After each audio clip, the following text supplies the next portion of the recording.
Arizona Poems. Rain in the Desert by Gould Fletcher. LibriVox.org by Alan Davis Drake. The huge red-buttressed mesa over yonder is merely a far-off temple where the sleepy sun is burning its altar fires of pinyon and tonyon for the day. The old priests sleep, white-shrouded. Their pottery whistles lie beside them, the prayer-sticks closely feathered. On every mummied face there glows a smile.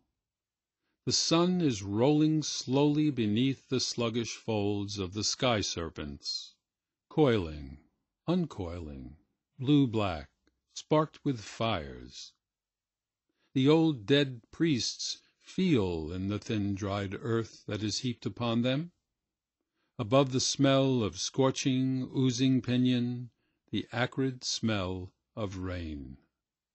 And now the showers surround the mesa like a troupe of silver dancers, shaking their rattles, stamping, chanting, roaring, whirling, extinguishing the last red wisp of light.